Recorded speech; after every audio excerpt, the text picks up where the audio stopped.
আসসালামু আলাইকুম রহমতুল্লাহি অবরাকাতু। প্রিয় দর্শকবৃন্দ, নূরের পথে স্বাগতম। আজ আমরা একটি গভীর ও চিন্তাশীল বিষয় নিয়ে কথা বলবো। মৃত্যুর সময় কিভাবে ফেরেশতারা মানুষকে আগাম সংবাদ দেন। হাদিস শরীফে বর্ণিত আছে যে যখন কোনো বান্দার অন্তিম সময় ঘনিয়ে আসে এবং রুহু বের হবার মুহূর্ত নিকটবর্তী হয়, তখন কয়েকজন ফেরেশতা তার কাছে উপস্থিত হন। প্রথমে একজন ফেরেশতা এসে সালাম করে বলেন, আসসালামু আলাইকুম, হে আমুক বান্দা, আমি তোমার জন্য খাদ্য সংগ্রহের দায়িত্বে নিয়োজিত ছিলাম, কিন্তু আজ পৃথিবীর এ প্রান্ত থেকে ও প্রান্ত পর্যন্ত খুঁজেও তোমার জন্য একটি দানা খাবারও পেলাম না। তাই বুঝতে পারলাম তোমার জীবনের সময় ফুরিয়ে এসেছে।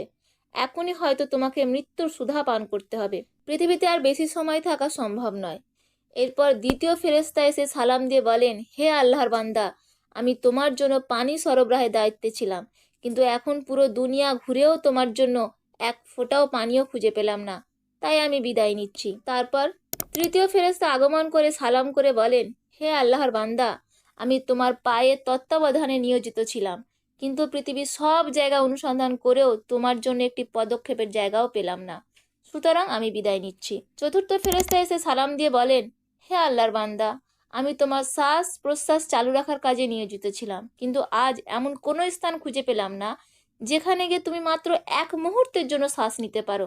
তাই আমি বিদায় নিচ্ছি। এরপর কিরাবান কাতিবিন ফেরেশতারা, যারা আমল নামা লেখেন, এসে সালাম করে বলেন, হে আল্লাহর বান্দা, আমরা তোমার ভালো মন্দ আমল লেখার দায়িত্বে ছিলাম, কিন্তু এখন দুনিয়ায় আর কোনো আমল লেখার মতো কিছু পাওয়া যাচ্ছে না।